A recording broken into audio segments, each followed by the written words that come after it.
Geoholic. Oh, that is beautiful. Did you like that? Was that a good rendition? Man, I did the best. Did the best I could. I'm not a bit. I think you're missing out on a future career, possibly. You know how many future careers I have? You have no idea. They're countless. They're countless. Welcome back to Geoholics, episode 245. 245. I love hitting those even those like fives. You like those fives. I like those 5s and 10s because that means we're 5 episodes away from 250, and that 250 is big. And I do have to talk about one statistic. Oh, okay. And we've had a surge of downloads, and it just kind of happened in between 2 episodes, and we crossed over 200,000 downloads in history for the podcast. Officially, we can say that now. Yes, yes, we can. Complete confidence. Actually, today it's like 203,000. I mean, it kind of exponential on us, and it happened quick, and it's crazy to think about 200,000. Does it have anything to do with the last 2 guests that we had? They were pretty amazing. Gotta be, right? Pretty amazing. We're so fortunate to have amazing guests. I mean, the mics were spot on. I can't wait to release that episode. It's so good. But on that note, thank you to you, the listener. Obviously, without you folks, you guys, you gals, we would not be at over 200,000 listeners. No, huge absolutely. Accomplishment, huge milestone. And thank you to all the Geoholics out there worldwide. I mean, man. Worldwide. Yes. Super, super exciting. All right. Real quick, our episode sponsor is Emlet, of course. They have signed on to be our episode sponsor for the entire physical year, 2025. Super excited about that. Physical year? Yeah. Physical year. Okay. Is that what you're saying? Physical year. That's what you're saying, but I'm just making sure. My word. What stops you, Sean, from adding a new high-precision GPS receiver to your fleet? It's the damn $20,000 price tag. It's freaking outrageous, right? Extra cost for unlocking features on top of that. I know. Long learning curves, batteries changing every 4 hours. It doesn't have to be like that. It doesn't. Emlet GNSS receivers offer the same accuracy at 1/10 of the cost. So I've heard. With extended battery life and an easy-to-use smartphone app. The Emlet team is heading to Geo Week. We will be there as well. We will see them. 3 sleeps, and we'll be there. 3 sleeps. That sounds like that's what I have to tell my kid. Yes. Christmas will be here in 3 sleeps. 3 sleeps. Yeah. Well, Geo Week's kind of like Christmas for us. It's going to feel like it, I'm sure. It's one of our biggest events of the year. Who are we going to see over there? We are going to see everybody. We're going to see our guests there.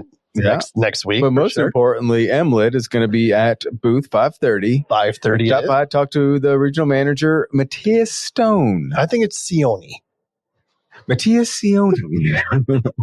I just got these new glasses. I have to say, it's really for far away reading, and that looks 100% like Stone. It could be Sione. We're going to find out when we meet Matthias in person. We'll clarify that. Yeah. For sure. But no, Geo Week's going to be great. Thanks to Emlet. And of course, if you want to take a look at what Emlet has to offer, go to their store. Find that at store.emlet.com. Okay. What's new, buddy? Oh, new. We talk about it a lot. It is the week. It's the week to be in Phoenix. It's the week to be around Arizona. Yes. I mean, there's just a lot. Why would you want to be anywhere else? And then we caught a break. It's like 70. I think the high was 78 degrees. Not a cloud in the sky. Yep. There's a cool golf tournament going on, and everyone else is cold and rainy or snowy or something. And this is our time to show off how great it is. And it gives up all the other summer months. It's like, this is why you do it. That's exactly why you do it. Wisconsin? Yeah. Talking about Wisconsin? Yeah. Those people are miserable, and they're looking at this golf tournament like, man, look at all these people having a great time. What if they may have it figured out? And then, then July hits and it's 115. That's a different story. But this is the week that, and it is also super busy. It's busy work. It's busy people. It's busy everything. It is. I'm sure you're about to say the same thing. I got nothing to say. You covered everything that I was going to say. And but real quick, let's talk about who else we have in the studio with us. This is going to be a lot of fun. We have got Will Wing with us. Will, welcome back to the show. Great to see your face. Thank you. Glad to be here. Like I said, weather's been great all week, so Welcome, John. Welcome. Thank you. Yep. We'll get to John in a minute. We got to focus on you a little bit more, Will. Last time I saw you, we were at Future Cities. Yes, sir. Oh, yes, sir. Yeah, tell us. I mean, that was one of the coolest. So wait, so you guys were both judges? I was assistant judge. I was assistant to the regional judge. Oh, yeah. Okay. So you kept your opinions to yourself and just supported him, right? Yeah. Well, pretty much. Yeah. I was the face. Will was he was the doer. Yeah. But we had an amazing time. Like how many teams? 60? 65, something like that. Yeah, I think so. And it gets more and more every year. So it's insane. Anybody listening? And this is high school, middle school kids. 5th grade to 8th grade. 5th grade, 8th grade, Future Cities. Yep. It's a design competition. They get a theme every year. This year was a floating city. So they had to design a self-sustained floating city that dealt with every aspect of a city. You know, they had to produce their own energy, and you got more points for alternative energy ideas. So, did they have like a little paddle wheel like underneath the city? They had kinetic sidewalks. Walk on the sidewalk. You should do it next year. You will crap. Yeah. Me and Kent were we're retarded. Oh my god! Like this. And like, Will, is it bad that I feel dumb right now? Well, I mean, and I've said it before, it doesn't take much, but you really feel that you hit the bottom when it's a 7-year-old makes you feel, oh my word, actually inferior. Yeah. We learned a lot. And, but every year, like I said, this event has been going on for, what did they say? I think this 35 years, 35 or 40 years. Have they done the, I know we don't have a lot of time, but have they done the go back and what did the 1975 Future City look like? That would be or awesome. Whenever they started. It looks like today. In a lot of ways, hopefully. I don't know.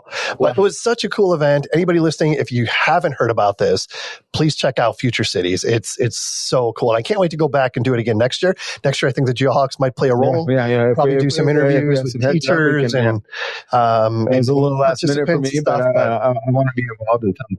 Yeah, it was awesome. But Will, thank you again for the invite. It was awesome. Yeah, opened my eyes to a ton. I'll be back for sure. And special guest, John Hansen. Everybody's saying, who the hell is John Hansen? Who is this guy? I mean, is there anybody more handsome, first of all? I don't think so. Just a nobody here. So John Hansen is probably my best friend forever. We were in each other's weddings, first weddings, in both cases. No. That's okay. First weddings in both cases. But we've known each other longer than anybody for the most part. 1983-ish. We've been through a lot together, man. The ups and downs, good times, bad times, way more good times than bad times. Moms, dad, friends, family. Yep. Well, I'm sure the Geoholics love to connect with somebody that is so connected with our beloved host. And I know you're in town this week, so it's happy to have you on here. But I do have to ask. I have to ask a question. Yep. Might be just a generic question, but I got the answer. We rarely meet someone from Kent's past, probably for a reason. Maybe not. But I got to ask you one classic, maybe embarrassing, maybe not story from Kent's past that you can share with us. It's not embarrassing. It's actually radio etiquette. July 4th, Shalimar Apartments. Fire. The fire. What year? The fire. That was probably early 80s. All right, early 80s. We his dad was the maintenance man in charge of all 4 buildings of everything. And July 4th. I knew this. Fireworks are going off. And then, let's all go upstairs. We were climbing the staircase from the laundry room on the 4th floor to get on the roof. Get on the roof. Yeah. We're up there. I was a junior. You might have been a sophomore. I don't know. Kevin, his brother had to be 5th grade, whatever. His mom was up there, and also we see flames coming over the roof. Can't take over. And Mike's like, I think we got a problem. Everybody off the roof. My dad was shooting fireworks off the roof of this apartment complex. And there were these huge cedar trees. Pine trees. That went to the top of the roof of the apartment complex. And for who knows? One of them caught on fire. Yeah, There are flames flying over the top of the roof of this apartment complex. My dad, like, we should not have been up there. I don't know how he didn't get fired off that way in hindsight, but oh my word, that was a classic. Love it. Love it. Really good stuff. Really good stuff. Good story, Chad. Yeah. A way to keep it PG. I really appreciate that. Yeah, we'll do it. We'll do it like after we're done. We'll do like a little session. We'll get like Pay-per-view. the really dirty stuff Off the record. completely off the record, and then I'll put it on the record, and then it'll.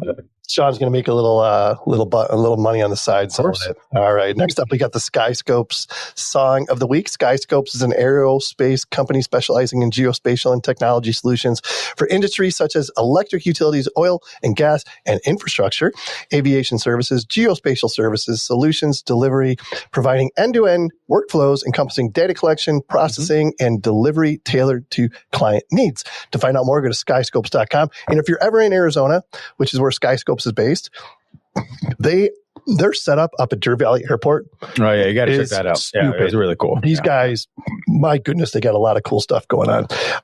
Song of the week. What do you got, Sean? All right, well, it was a while ago, but that was Black Sabbath, the song called Paranoid.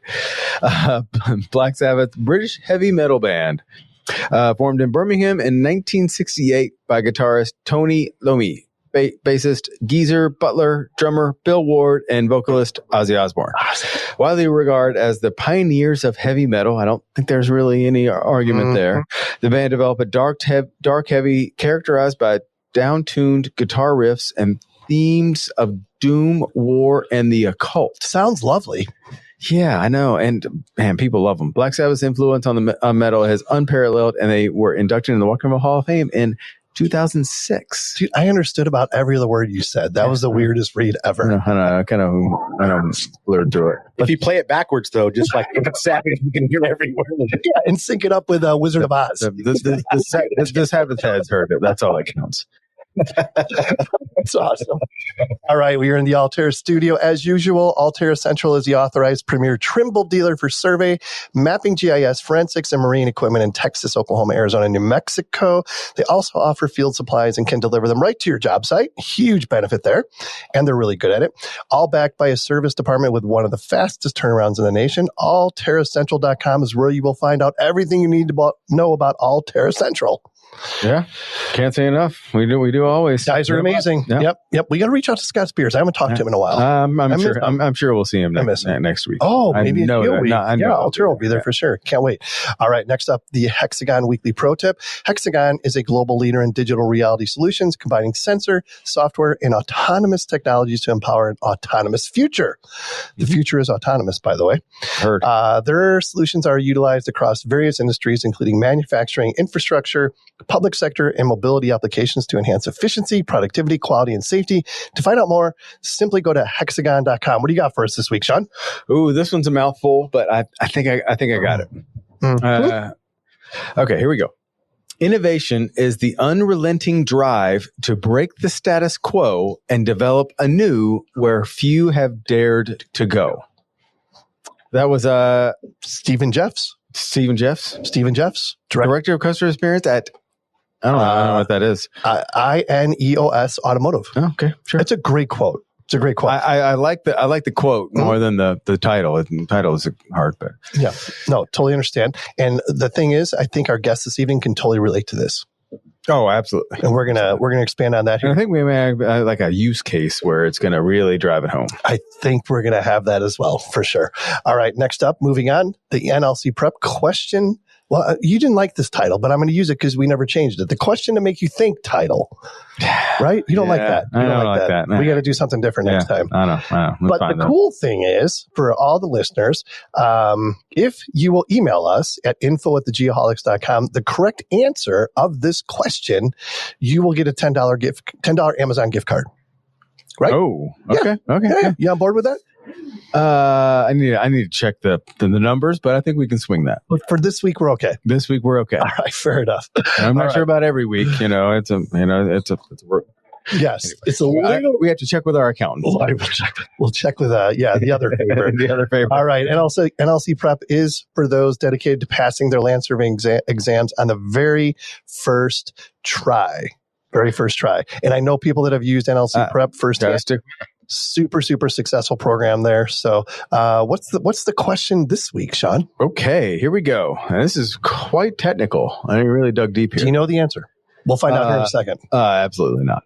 Will probably knows. A 4 kilometer level loop is performed with a propagated standard deviation of elevation difference of 2 millimeters. What classification of accuracy does this survey meet? That's a tough one. Your choices are first order class 1, first order class 2, second order class 1, second order class 2. So again, email us your answer, info@thegeoholics.com. If you have the correct answer, we'll randomly draw a name and send you a $10 Amazon gift card. I don't want it to sound like every correct answer gets a $10 gift card. It's the one that we draw. Okay. You good? Fair. You good with that? Is that better? I'm good with that. Is that better? Okay. Yeah. We can afford that. Because I just mentioned how we have been exceeding down those. Like, there may be like a whole class somewhere that is like, oh, we just had this. Yes, exactly. And we can't have that. We can't have and now Will can't go to Geo Week. I mean, that's just... All right. We're almost there. Almost there. Next up, as I mentioned, go to nlcprep.com to find out more about everything that they have to offer over there. Moving on, GeoNet count of the week. GeoNet. Love these guys. The world's largest blockchain-based RTK network, providing RTK service precise enough for professional survey, construction, and drones. These guys are doing absolutely amazing things. What does the count of the week look like, Sean? Current count of the week, 13,061 satellite miners, up from 12,742 last week. I mean, that's a big jump. We're getting several hundred each week. Yep. 4,377 cities, 142 countries. GeoNet, that's GeoDnet.com. Got to go there. Find your hex. Look at them. Find your hex. I love it. Look at the map. Find your hex. If there's not a blue dot on that hex, buy the thing, put it there. You'll start earning. You'll start expanding the network. It just makes a lot of sense. Earning crypto. I know it's crazy. Sounds wild, but this to me, and we've talked about this, the most tangible thing. I mean, I can put my hands on what the value this is adding, so it makes sense that it can add value to you if you do it. Just saying. It's pretty amazing. Like the first time we heard about what these guys are doing, we were taken back. Yeah. I couldn't stop talking about it. And they've been everywhere. They've been growing. And I mean, now it's just a race to all the hexagons. Oh, it's amazing. Are you going to get that thing? I got to get the thing. Yeah, up and find it. I checked my internet connection last week and it appears to be just fine. Okay. Well, so next stop, hit the buy now button. So the next time we have this conversation, it will have been. Yeah. Okay. Sure. Yep. I'll be one of those new miners. Hey, I got a good idea. You want to hear my idea? I love your ideas the most part. Like 80% of the time. Let's get our guests in. Let's freaking do that. All right. Our guests this week are sponsored by David Evans and Associates. What sets DEA apart, even more than the quality of their work, is the quality of their relationships and the commitments they have. The DEA experience is reflected in 6 commitments and the seriousness with which they make them. Clarity of expectations, effective communication, accountability, collaboration, creativity, trust, most importantly. Find out more, go to DEAinc.com. Let's go. Smooth. Yeah, it's almost by memory at this point. All right. Larry, are you ready to join us? I'm always ready, man. Larry is ready. All right. A little about Larry Fox. Larry, born Northside Chicago, Cubs fan, obviously, attended DeVry Chicago, University of New Mexico, Albuquerque, and University of Phoenix. Hobbies include flying light aircraft, woodworking, and 3D printing. His current job is VP of Marketing and Business Development for Bad Elf. Did I get that right, Larry? Yes, you did, sir. All right. Christoph Stretcher with Pix4D. Christoph, where were you born? I was born in Germany. Where about? In Eastern Germany, close to Dresden. Close to Dresden. All right. Yeah, big fans of Germany here. We've been to Intergeo twice. We're going again this year. So. Yeah, I mean, we're turning into like German. I want to say German guys. We can get a residency or something like that. Yeah, we'll look into that. Yeah, we'll see about that. Christoph, I'm curious. Have you attended university? Yeah, I studied physics, and then I did a PhD in photogrammetry. Oh, Where? Physics was in Germany, in Leipzig, and photogrammetry PhD I did in Belgium. Belgium. Nice. That's awesome. What hobbies do you have outside of work? I like to go to the mountains, hiking, or also with the bike. I'm biking a lot. Biking a lot. You do a lot of mountain biking or road biking? I do both, but mostly road biking. Gotcha. And what is your current job? What do you do for Pix4D? I'm the chief scientist of Pix4D. Man, oh man, so freaking cool. I'm gonna be the chief scientist. There's like of the no geologics. company in the U.S. that has a chief scientist. Well, Pix4D does. Well, I mean, but my point is like that's not in you know like that's a pretty admirable title. Pick another company that we know or we worked with or any of our sponsors that have a chief scientist. I can't think of one, to be honest with you. We're going to learn a lot more about it. I'm jealous, no doubt about it. All right. So the reason we've got the Bad Elf folks and the Pix4D folks on the same podcast is you guys have not that long ago recently kind of teamed up to create a pretty exciting new solution. Is that correct? You bet. Larry, you want to go ahead and start? Yeah, sure. We started working with the folks at Pix4D probably a little over a year ago. I think we've been talking for a couple of years, but with the tools that they have for mobile devices and capturing photogrammetry and using the LiDAR on an iPhone, we said, this is a match made in heaven. We've got high accuracy GNSS. Connecting that up with their app is just, it's created one of those markets that really kind of changes the game. Traditionally, you've seen them running around all the shows, the portable laser scanners and things like that. That's really nice, but there's a lot of people with an iPhone in their hand. And having that capability in a mobile where you could do other types of data collection as well, really just, it's been a great relationship working with them. And it's actually pushed us a little bit to, well, not necessarily me, but my colleagues at VetElf to really enhance what we do with our receivers so that this particular use case really works. And we're going to talk about that a lot more, I'm sure, but just the way we integrate with them, their technical team, it's been a really awesome start. Yeah, that's awesome. Thank you for that, Larry. Christoph, talk about Pix4D a little bit and how this partnership is mutually beneficial. No, Pix4D, we are a photogrammetry company. We are known for drone photogrammetry. So we started, all this hype of using drones for surveying. Did a lot of stuff there. And so this is still what we do. And our idea was always, or what we've seen happening is that, consumer products, we had this with the DJI drones, they move into a professional usage. And I think we contributed quite a lot to this. And I think this is now also happening with the mobile phones that we all have. They have an awesome camera. Some of the phones, they also have LiDAR, time of flight LiDAR, I must say. But it's quite some information, and we're trying to make applications with that as well. So this is how we get together also with Larry and discussed about connecting our app with their GNSS antennas to enhance the possibility to locate yourself, and then have an app that allows to capture data georeferenced correctly. That's a bit in a nutshell what we are working on together. Yeah. So how does this, and I love it. I'm glad you mentioned the georeference part because that's where Bad Elf comes in, of course. And then you've got the Pix4D capturing, correct? How does this application compare to other methods like LiDAR or actual photogrammetry? It's quite similar. It's just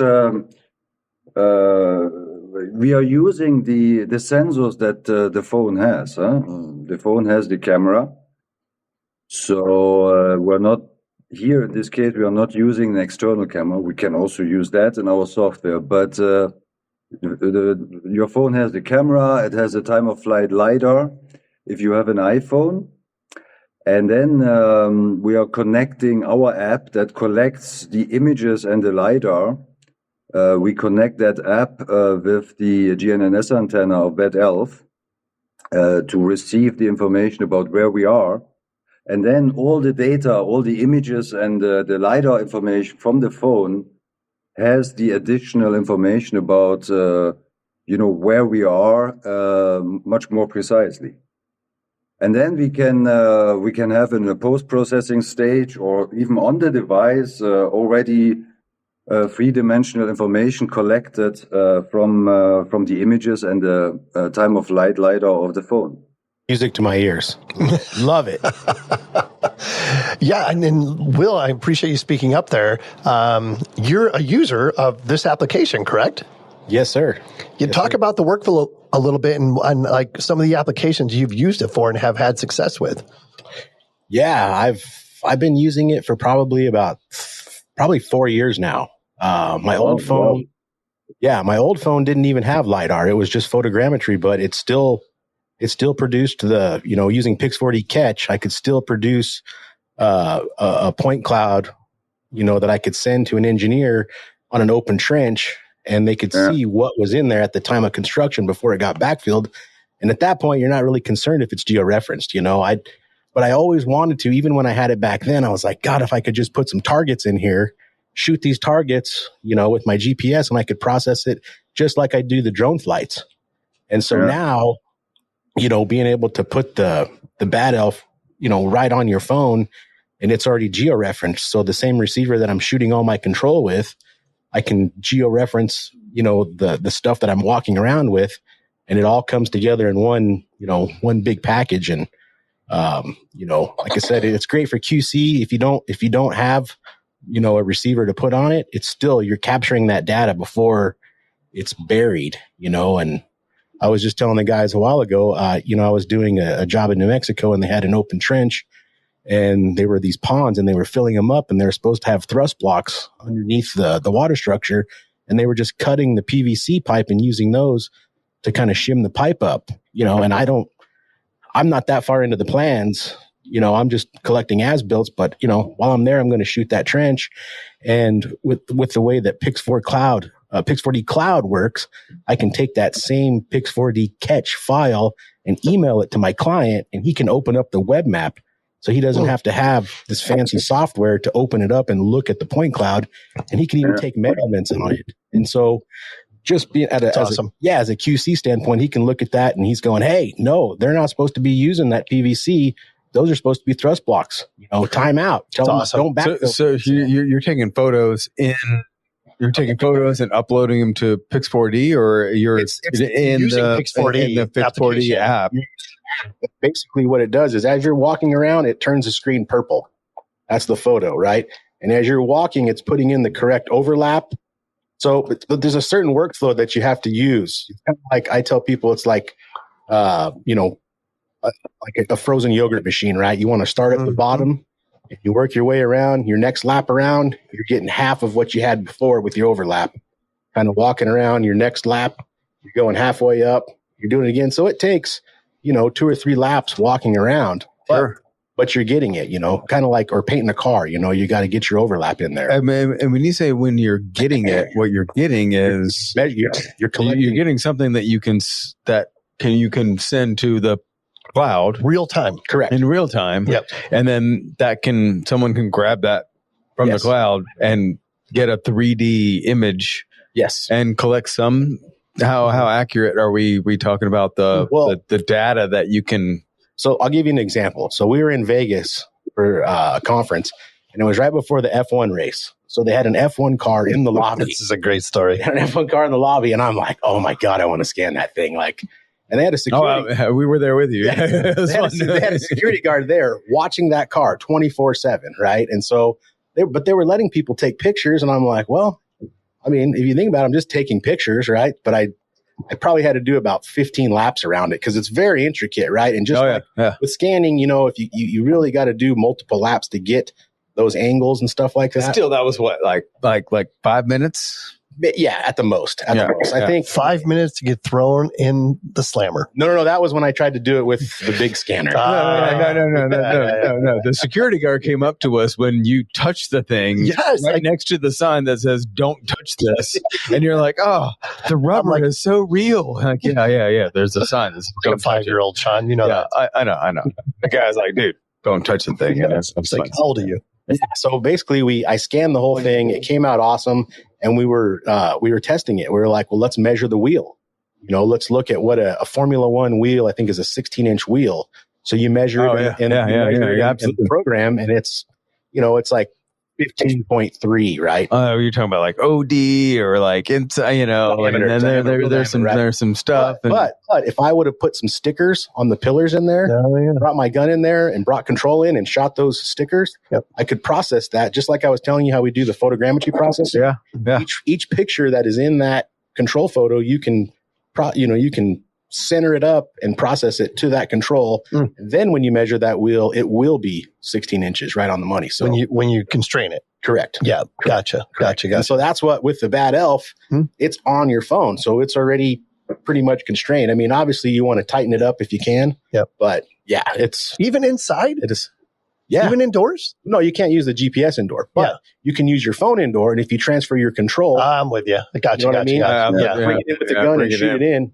Then you're good. That's awesome. Super cool. What do you guys have to say about that story? Other than that sounds awesome. We love Will. Yeah. Larry, what are some other applications that you envision, this application working really well for? I'm a big fan of documenting anything that goes in the ground. Yep. I think probably you and all the audience knows very well how many things we strike underneath the dirt. It's way too much. It's a huge problem. I actually, right before the holidays, we got a chance to go out with a really big utility that was retrofitting just a ton of gas line. And you could see where they just had everything dug up. And you could see the gas line in there. And the way I look at Pix4D Catch especially is, you have the big aerial LiDAR, which is for large areas. Then you could fly LiDAR on a drone, which kind of gets you, the acre level stuff. But this is hyper local point clouds, orthomosaics, things of that nature. So we're out testing a bunch of GPS stuff because that's what I like to do for fun, amongst my other things. And I'm showing them Pix4D Catch, and you could see these little open trenches, and they're probably only 2-3 inches. And you could see the pipe in there. And I just walked along all the pipe because they would just document two ends and hope that they might find, the pipe somewhere in between there. I did this whole entire apartment complex area in probably 5-10 minutes, walking around with our Bad Elf Flex and my camera and just taking zillions of pictures like Will had mentioned. And then I showed him, here's photographic evidence that you could actually measure that's tied down to right around a centimeter of where everything is. You could see what went in the earth. Wow. And I think as we manage our infrastructure going forward, this is so attainable for so many agencies. And maybe you don't use all the data today, but you have it. You have access to all of it. You can go measure. You could see other things around and go, oh, hey, by the way, I got this really cool point cloud. What else could I do with it while I'm there? So that's the kind of stuff that gets me stoked. This portion of the program is sponsored by Altair Central. Altair Central is the authorized premier Trimble dealer for survey, mapping, GIS, forensics, and marine equipment in Texas, Oklahoma, and Arizona, and MGIS in New Mexico. Our good friend Scott Spears, he's been traveling a lot. It looks like it. Yeah, he's got some territory to cover these days. They have 8 offices and provide sales, rentals, repairs, and support for the full line of Trimble products: GPS, GNSS receivers, robotic total stations, scanners, Seiko accessories, mobile mapping system, used equipment, and field supplies, including our good friends at Juniper receivers and tablets, LaserTech True Pulse rangefinders, and Microdrone UAVs. They also offer field supplies and can deliver them right to your job site. I think we both know that. We've used them in the past. We have. And they have helped us on a job site. Oh, every single time. Finally, they offer used Trimble survey and mapping instruments such as GPS systems, robotic total stations, scanners, and more, all available on their website at allterracentral.com. Most importantly, all of this is backed by a service department with one of the fastest turnarounds in the nation. Love the folks at Alterra Central. Absolutely. Visit allterracentral.com. Yeah. Larry Fox, everybody. Yeah. Larry Fox. Yeah. Love this guy. Oh, man. What else? So, like, from a Pix4D perspective, I mean, obviously, this is a great partnership, great teaming opportunity with Bad Elf. Are there any other doors you see this opening? No, I mean, the app together with the Bad Elf is useful for documentation. So, this is the state that we have today. But then you can also, overlay in augmented reality vectorized things that you can basically then see on your phone. So if you have covered the trench and it's closed, and you have a map of the pipes that are underneath the street, you can basically overlay them onto your phone, have the augmented reality app to basically see virtually all the pipes that are under the ground that you otherwise don't see because the street is closed. So, there is this one part of documenting what is there, building a three-dimensional model of, let's say, underground infrastructure once the trench is open. But then you also have the opportunity to use a prior generated model to use augmented reality to put the information on top. So, and in order to have this working well, with a high accuracy, what our app meets is the GNSS receiver that Bad Elf has. So this is why we teamed up, and I think it's a great application. Also, if you consider that we need to do this a lot, so people need to collect a lot of those underground data, and there's not always a surveyor available that can do this. So we also working on making it more easy to collect all this data. I have to interject because I think I know what you're going to say. Go ahead. I'm literally texting one of my survey managers because we're on a project that I'm like, hey, they're asking us to provide a second 2-man crew to provide as-built information when we surveyors are hard to find, and we're having trouble finding another crew that can come on and do that. But it sounds like this could be a solution for that. And to be honest, I don't want anyone to find out about it. I just want to be the magician that makes it happen on site, and then I can charge a lot for it and not anyone realize that it's so easy. Have you met Will Wing? Yeah, I know.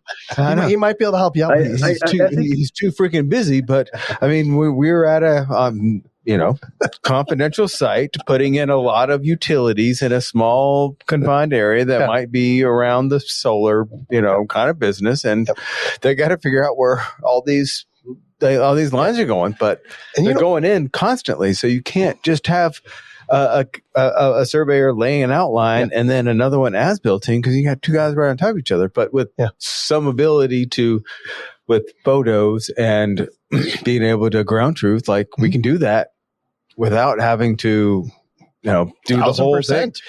Yes, this is a great application. I don't want to let the cat out of the bag here, guys, because I want to act like I was the guy that brought this to the table, and we all should too. Internally, you have. They're going to think you're a genius. I know. The thing is, this is so easy. A freaking cheesehead could do it. So maybe you should hire John to be your data collector. Cheesehead comment. I mean, I don't know if you're minding my own business.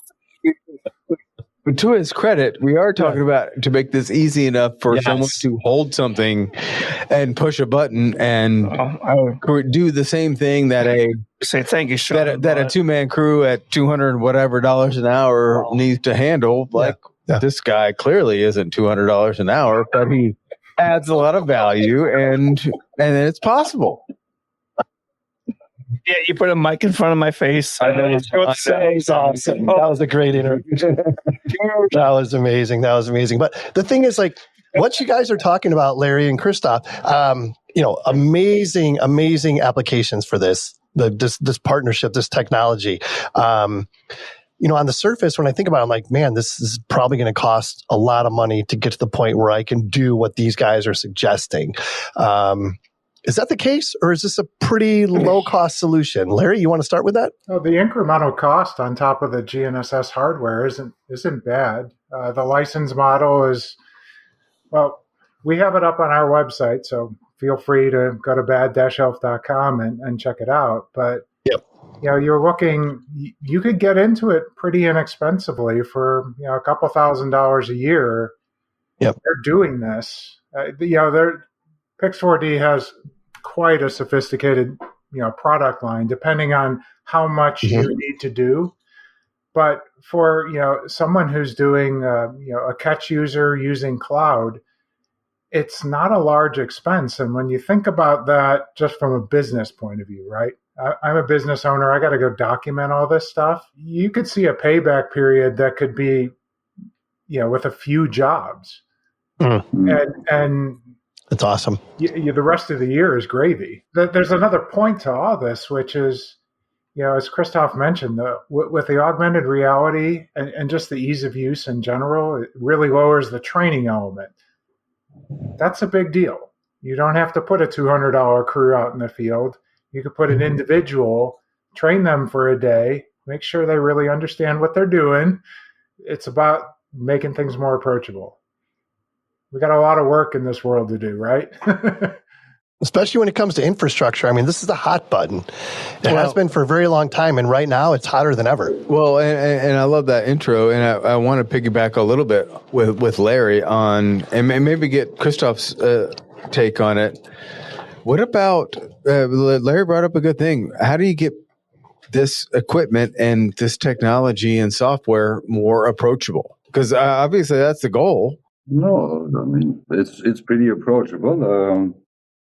I don't know. I think one of the things is we're well into that whole bring your own device world, right? That's a good answer. Very expensive data collectors that we had in the past. There was a lot of folks who said, oh, yeah, those will have their legs. Well, the technology evolution that goes into my iPhone, being that it's updated, once every year or once every 6 months, and the level of sophistication of cameras, the additional LiDAR, all that, it is so hard to innovate that fast unless you have a mass market device.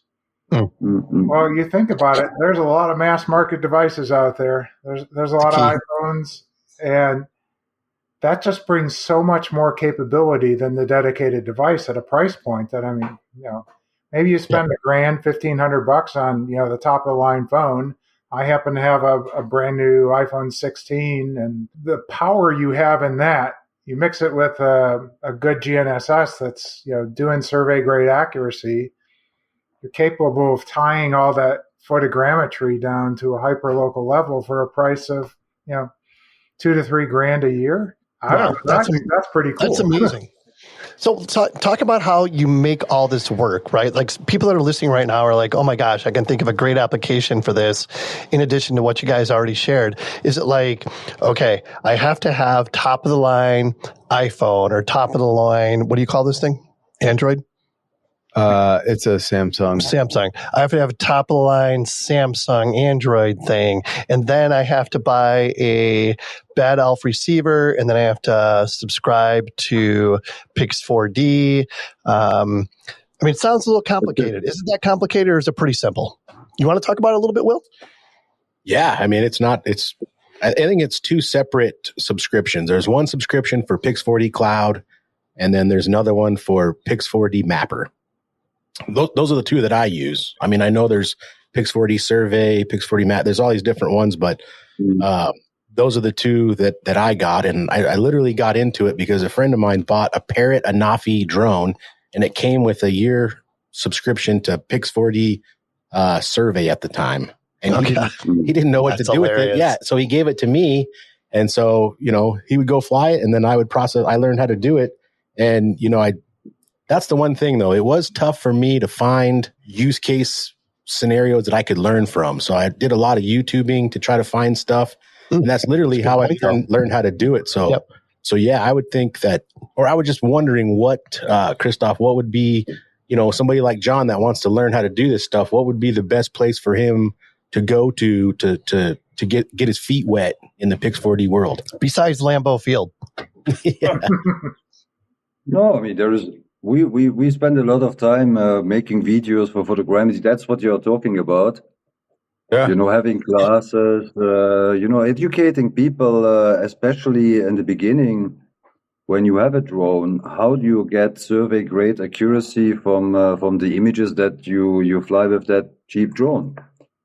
So, there's lots of things out there on YouTube to explain all this. That's also on our website with knowledge base. There's forum that people discuss that we organized. So there's quite some information out, and maybe now you can ask all these ChatGPT kind of things, and the answer is pretty good, I think. Yeah, definitely. It was a sharp learning curve for me. This was probably 6-7 years ago. It was a lot, but I'm telling you, once as a surveyor, right? Because you're setting that control on the ground, so you're controlling the accuracy of that flight. And when you learn how to, when that light bulb clicks and you figure out how to process that, it is a game changer. I mean, it's. You look at jobs in a whole different way as far as, workflow and how you're going to attack it. And, you always have that in your back pocket, especially when you're driving 7-8 hours to go to a job. Yep.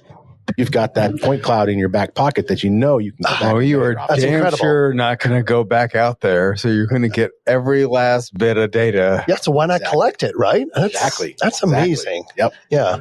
And and I think that's one analyst or analysis that we've never done is, if you could have gotten something for 30 minutes and you left early, what's the payback?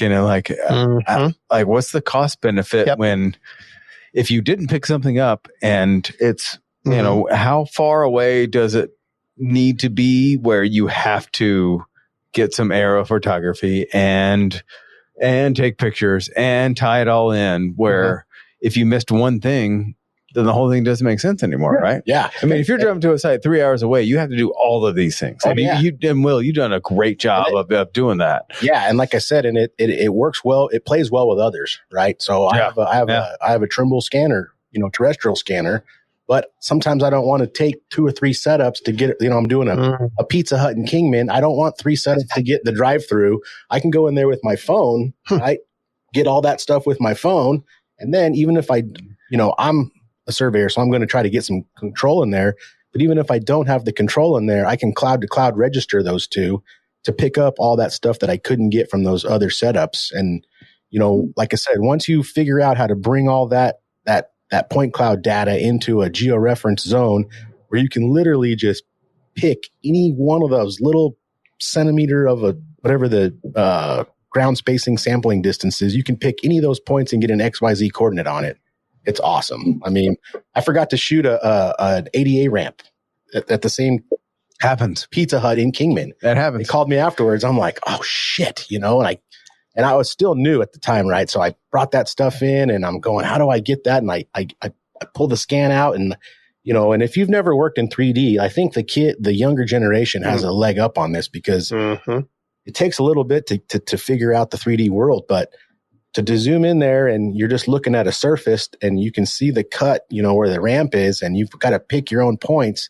to create that surface, Mm-hmm. and it's got to be ADA compliant, right? So you gotta be pretty tight. Yeah, you got to be tight. But like again, that saved me a 4-hour trip from driving back there, and then once you learn how to do that, it unlocks a whole nother level to your game. I mean, it's another tool in the toolbox. It is, as they say. Why not take advantage of it? Yeah.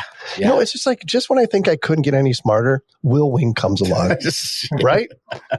Will Wing comes along, and then all of a sudden I'm like, wow. There's a whole other world out there. What is this all of a sudden? I met Will 2 years ago and immediately knew he was smarter than you. So it's like, oh, I'm surprised. Give me a fucking break. So I got a question. Will or Larry. So I live in Richfield, Wisconsin. Sure. They're storing gas line pipes about a mile down from our house. Natural gas, they say. How do we find out what side of the block they're going on, how many miles it's going to be from our house? I mean, how do we find that out? Pull over and they're not telling us. Pull over and ask the guy with the cleanest vest. Yes. That is a great answer. Yeah. They say it's come from Janesville, Wisconsin, down to Kenosha. Wow. Yeah. Really? Are they looking for surveyors? Probably. Well, here I am saying something. I guarantee it. Hundreds and hundreds of miles of pipes. These trucks, they're huge. Yeah. Interesting. Do you happen to own some of the land where they're crossing so you can make a bunch of money off of them? They say they call it, what do they call it? They pay the family if they have to go through your yard. Yep. Distraught family or distraught pay. Yeah. Yeah, they do. Interesting. Interesting.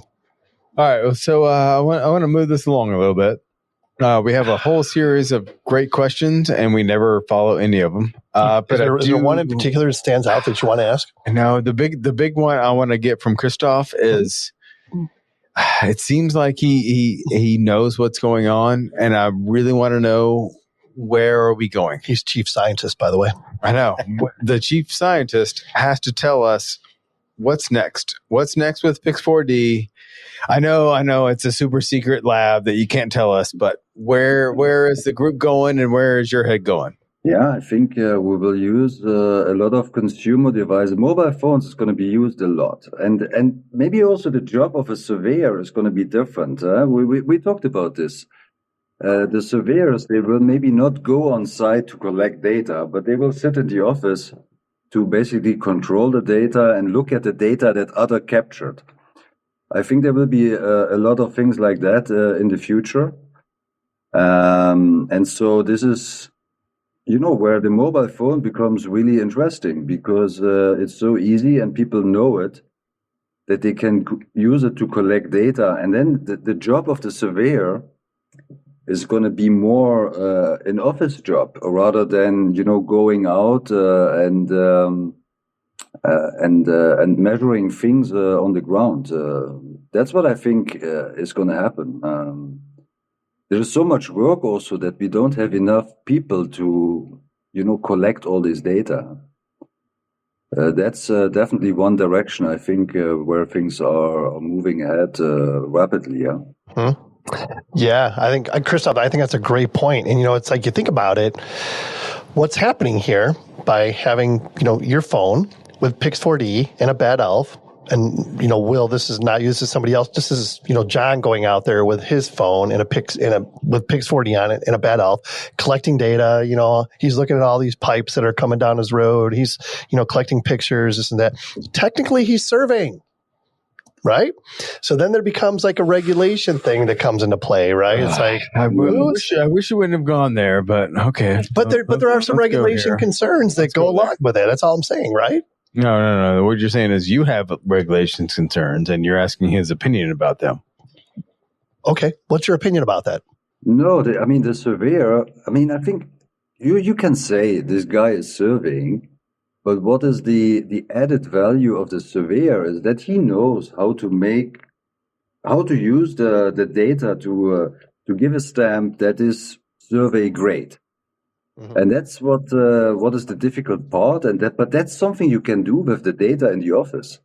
If you have all the images, you can tie this together and see, okay, now I approve that this is survey grade, and that's going to be the job of the surveyor, or much more the job of a surveyor, which you can do from the office. And that's still quite important because, not all the data that you collect is by definition, good enough to give that stamp that the surveyor could put on the job.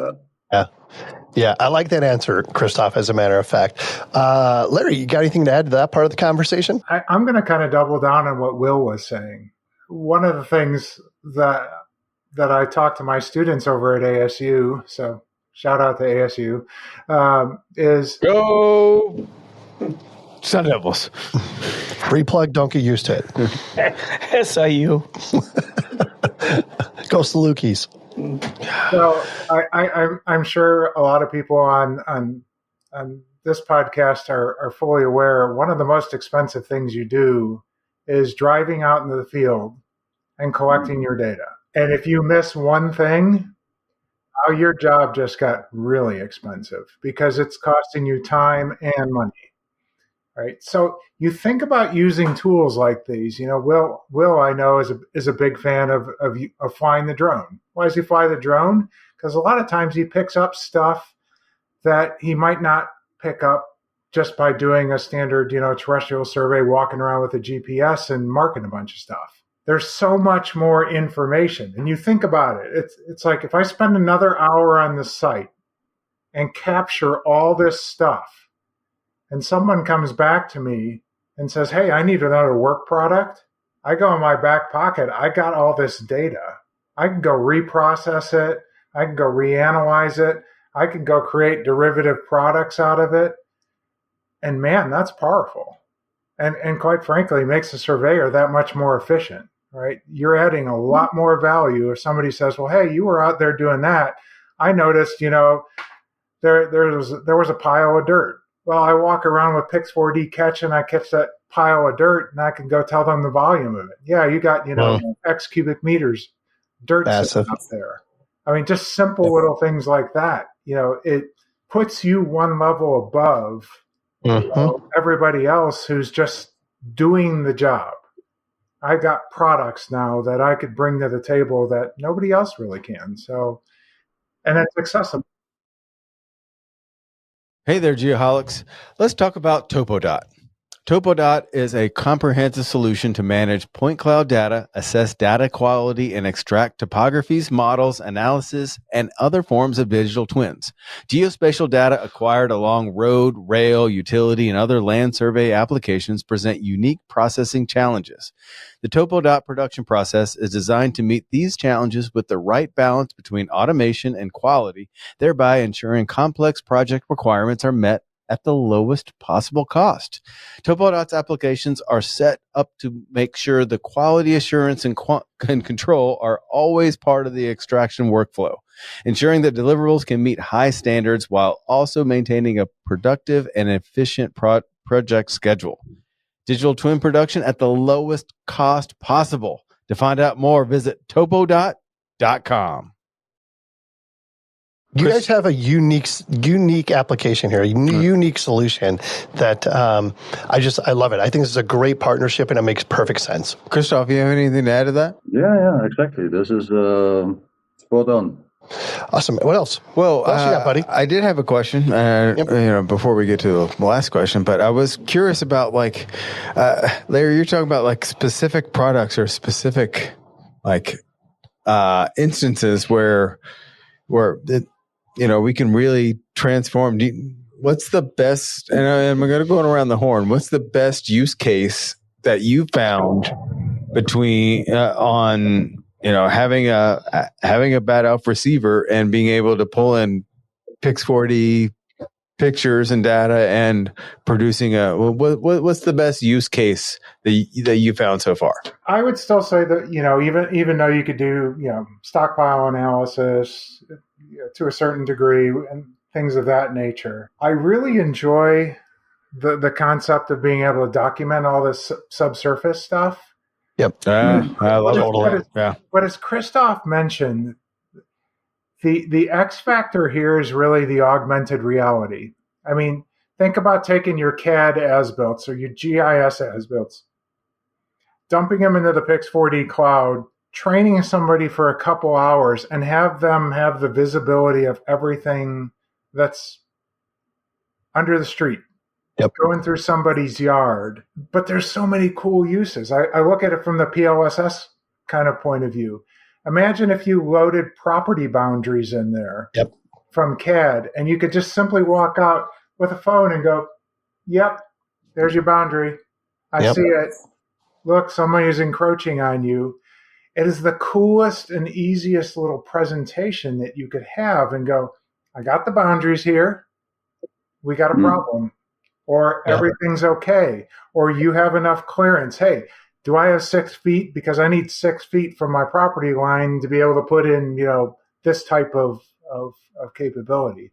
That, with augmented reality and the Pix4D product, that is super cool. Yeah. And then the virtual reality side of it, right? Just taking everything you're talking about and incorporating into a virtual reality component. That's where we're going with this. There's no doubt about it. But the thing is, this is where I think the bad elf comes in, right? Because you can't just take your cell phone out there as is out of the box and look at these things from a virtual reality perspective and think that is Nat's ass accurate. Right? Because it's not. This is where the bad elf comes in, and you attach that to your phone, and you're actually geo-referenced at that point. To a known coordinate. Drills that accuracy down a little bit from just using your phone out of the box. So let's just be careful when we talk about that. It's like you need to have like the bad elf. Sure. To drill that in and make it a little bit more realistic. Yeah. Yeah. Another marketing machine. What we do around here, add value, make friends. Bring it on. What do you have to say on that, Christoph? What I just to what I also like and what people are really using this for is for accident reconstruction. For these guys, they close the road. Another great application. If there is some accident, and they need to have they need to collect all the evidence and. When they're still working, the road is closed, and there is traffic jams. So with this technology, you can also collect the data much faster, clear the road, and everything is fine again. And then you have the data in your pocket, and be sure to analyze it later on to get all the evidence you want. So there's many things that people are using this for. But I also like a lot the subsurface utility mapping. That's a huge problem, and we're getting a lot of requests from this. Yeah, that's a perfect application. I'm glad you brought that up, Christoph. Yeah. Another great use case for it that I use quite a bit is time lapse. You know what I mean? Because I'm the first one there on that project, so I'm going to fly it. I'm going to scan everything. I'm going to Pix4D catch everything that I can. And then that whole site's getting demoed, right? Every tree's going away, every pipe is going away. And then, some of these projects that I work on are 3-4 year projects. And by the time we're done, you've got this $7, $8, $10 million estate. And as a surveyor, I have to go back multiple times throughout the build to certify concrete, to certify pad grades, different things, setback certifications. So every time we go, you might as well fly it, right? Fly it, collect the data. You're already there, right? And now, 5 years later, we've got this awesome bank of data that we can. Now, it does take a lot of time to put it all together and make it look decent, but it's really cool to be able to see from what it was to what it is now. And I also think there's a huge QC benefit to that also. Looking at construction management, looking at materials. Right now you're opening up a whole different ball of wax. Somebody dropped off a roll of copper here last week, and Sean was out there with his phone just scanning the site every week because that's what he does. Holy shit, we can't find that copper now. Well, let's go back through our records. It was there last week. Check that scan. Well, I gotta pop in here because. Most of you guys have had that job where you just hold the stick and you hold the thing, or you just get yelled at all the time. Well, I had the job of every roll that comes in, you got to take a picture of the label, and then you got to document what the label came from and make sure it's the right shit. Well, could you imagine doing that same job now, where it's just boop, boop, boop, and then it just, then you just, hey, anything that's doesn't say this code gets, I don't want to say it still is not going to do the job for you, but it has to streamline, right? And you have backup. You can always go back to it. And to tie that in, like if we can take that picture and assign it to where physically, and in this case, it's a geo role. Like everything was about this is a roll of geosynthetic, and it's going to roll out and it's going to end up in some spot, and we need to know where the spot that this was and each roll is, because if there is something wrong, we need to be able to identify. All right, so you have a roll of something, it rolls out into a big pit or a big anything. You have to be able to find where that roll is. And we tried to always do it with lanes, but if you could just do, you know, and then we could all track it back. For sure. Yeah. I mean, I think it's a great example. The other thing I would like to interject and add is that this could potentially change deliverables in the way deliverables are submitted, right? I mean, that's a big ask, but there is an opportunity here to create a paradigm shift, to be honest with you. Like if you had deliverables that were, these images, and I mean, I'm not sure exactly what they would look like, but we're doing things when it comes to like as-built deliverables in such an archaic way, right? There's such a better way of doing that. We just need to figure out a way to change the mindset.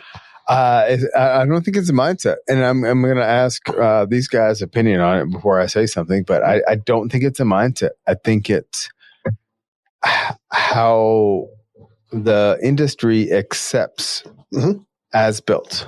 And when you say as built, it's like one thing, but I think it's how they agree to accept an accepted construction project. Yep. And alternative delivery.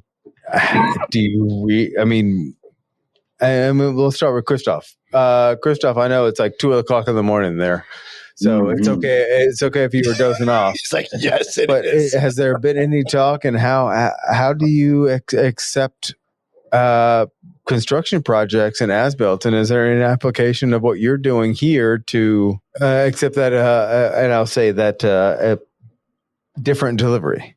Yeah, the as-builds. Yeah, I mean that's also something that is also different in the whole world. Some countries are a bit more advanced in also having the regulation from the government to needing to do this as-builds. But yeah, I mean this is something moving forward. I mean that's also what we really need.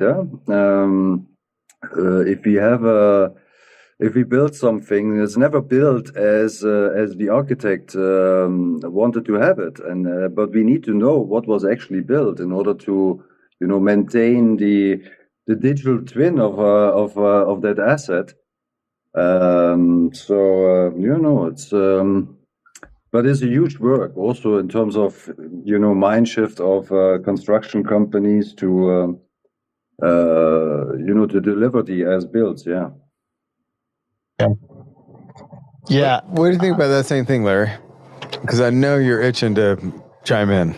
I'm itching to chime in because Christoph mentioned the whole digital twin thing, and I'm kind of a big fan of that, even though that word's starting to get overloaded a little bit. Just a little bit.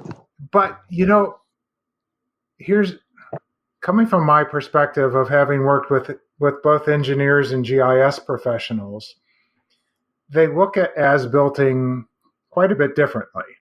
The products that we could produce now with these type of technologies that are really tied down to earth, we're still teaching some professionals how to understand coordinate systems and datums and things of that nature, but that's a different challenge. But this becomes more available to both the GIS professionals that likely need to ask way different questions of the as-builts than do the engineering professionals who are trying to document a completely different set of information. Like, did we build what we say? How they ask different questions. And so when we look at data as a whole, right? Yeah. We're talking about liability here, right, Larry? We're talking about liability, but we're also talking about maintainability, right? City puts a bunch of stuff in the ground. Well, the people who did that in 20 years are gone, right? Yep. Having a digital copy of that, especially if it, as I was mentioning earlier in the dialogue with Will, especially if it has information that we didn't ask questions about the data, but we still have it, we can go, hey, we never really thought to go look at this, super cool photogrammetric data that's got all the pictures. Did we use those stupid couplings that seem to be failing all over the place? Go look in that data and go, interesting. Yep, there's the red ones in there. We use those. We're going to have to rip out all this stuff. Or nope, those are the yellow ones. We're good to go. Yep. But did we put things too close? Did we learn something about our processes and procedures that I've got a liability? And now the city planners, people that don't care about GIS directly or engineering directly, but city planners, the folks who got to write the checks to go maintain all this stuff, they got to be able to ask the questions of the data from whatever group that it's going to and be able to say, hey, what do I need to budget for to maintain this stuff? So think about the GIS you could create with this application. It is so freaking powerful. It's ridiculous. I have to admit, guys, I'm sorry. I've been a little bit distracted because I'm texting with several of our team members. You noticed I've been working out a lot lately, and you're like, wow, you're looking pretty buff right now. That's the last thing that would ever just weird. Yeah, everyone else is fucking weirded out by that. It's just. Actually, we have to take a second to reset because you just took us on a weird. I took you off your game. No, go ahead. I'm sorry. No, I'm texting with several of our team members because we have several projects where it makes sense to keep the same level of effort that we have on a GPS and location standpoint, but we can supplement as-built and get pictures and geolocate those pictures without having to have another two-man crew with the same thing when we can time. Everything you're saying and everything we're talking about mixes well. And I have to stop there because I don't want to give away something that will benefit our client and us and give us a huge competitive advantage. I'm sorry, I have to say it, and then I can't stop talking. I have to stop talking. All right, I'm gonna interpret what Sean just said. Larry, you heard me. Larry, you can expect an order of 10 bad Elf Flexes tomorrow, and Christoph, 10 subscriptions to Pix4D. Yeah, collect. Right? That we're talking about here. Yep. Yeah. Done deal. Done deal. Yeah. See, add value, make friends. That's what we do around here. Probably 2, but 10 times worse. Yeah. I know this guy with a shiny head who could hook you up. love that haircut. It's awesome. What else, guys? Will, you got any parting words? This has been great. So I have one other use case that's kind of talk about it, man. So love use cases. So when I first got that Pix4D catch and I realized how cool it was, so we race cars, right? We race dirt cars. Oh. We smash doors, we tear shit up a lot, right? And so it's really hard to measure if your frame is bent or something, you know what I mean? So basically I parked the race car in the driveway and painted the lines on the driveway. We parked it every time. I took out the bad elf and I shot all my pickup points on the suspension on the chassis, right? Outside, plenty of satellites, got XYZ on all those pickup points. And then I did it with Pix4D catch, went around the race car, did all that. Then I flew it also and, merged those two together. It's awesome. And then every time after a race, if we got into some shit, pull it back onto those spots in my driveway, scan it again, fly it again. And you can see the differential if anything is messed up. So cool. Pretty rudimentary, but I don't know. And it makes good Instagram stories too. So yeah, for sure. Will's like a data collection dork. Yeah. Oh yeah. Totally. I got the F1 car right here. Look at this. Totally data. You're going to prison for that, Will. I'm not. You know what? I don't want to be associated with that because then I'm going to jail too. The FIA might want to see the scan. Awesome. Let's wrap it up with Christoph. Let's do that. Christoph, thank you so much again for being here. I know it's like Sean said, 2 or 3 in the morning where you are. But my gosh, you add tremendous value to this conversation, and thank you so much. Any final words you want to get out there? Yeah, no, I'm really looking forward where this is all going. And being part of it is pretty exciting. So thanks a lot for the discussion. Huh? Absolutely. Are you going to be in Denver next week at Geo Week? No, I mean, not me personally, but we have all our team, our Nice. North American team is in Denver, so there's plenty of people to talk to. Yeah, and they can all explain. I can't wait for the Geo Week or the Pix4X. Yep, that one too. Yeah, that one too. We're gonna find those guys people. Well, we've seen them like 2 or 3 times. We have, They always end up, and one of the Bad Elf guys usually teams up, and I mean it's a great partnership, and we get it. So they'll be a part. And Larry's going to be there, and he's going to be the star of the show as always. And we can't wait to see you in person in Denver, Larry. And any final words from you? I just want to say thanks. I've been dying to talk about this topic because I am an engineering nerd at heart. And so these kinds of things, these putting together technologies like this, this stuff is cool. The one thing I would kind of leave to everybody here is go download Pix4D Catch and play with it. There's a free trial. Why not? Right? Yep. Why not? Free. Yeah, just do it. I don't think a lot of people realize that. Right? Yeah. Yep. And a lot of what Will is talking about, you can do and try out and do, and man. Yep, no doubt about it. John Hansen, my goodness, thank you so much for being here. You're welcome. This is such an amazing event in our lives shared together, right? Well, I'm impressed with what you guys all done. The thing that's funny about this, Glenn Abramowski, who coined the phrase in episode like 3, maybe, add value, make friends. Yep. Our mutual friend. We've known Glenn as long as essentially we've known each other. Yep. The 80s. Before we take off, I know you're interested. Did can't have a nickname or anything other than what we know him as? What did you? I mean, I'm sure you didn't just call him. They were temporary nicknames. They didn't stick. They were temporary. I can actually coach you. But he cannot talk. Nicknames. I need something. We had a band. Okay. The Groasters. Remember Kevin? You know what? It was we had the Gramones. Because we were like all big fans of the Ramones. And we were like, thinking we were punk rockers back in the day. And we're like, my dad actually coined that. He's like, you guys are going to form a band. It's going to be the Gramones and you're going to tour the world. I just ended up being a podcaster. You want to go with nicknames? Give me one good one. One good one. Come on. Say it. Help me out. We'll say what you're going to say. Say it, and then we'll follow up when you're not recording about the story behind it. Dex. There you go. Read into it what you'd like. We ready to wrap this up? Yeah, please. Well, all right.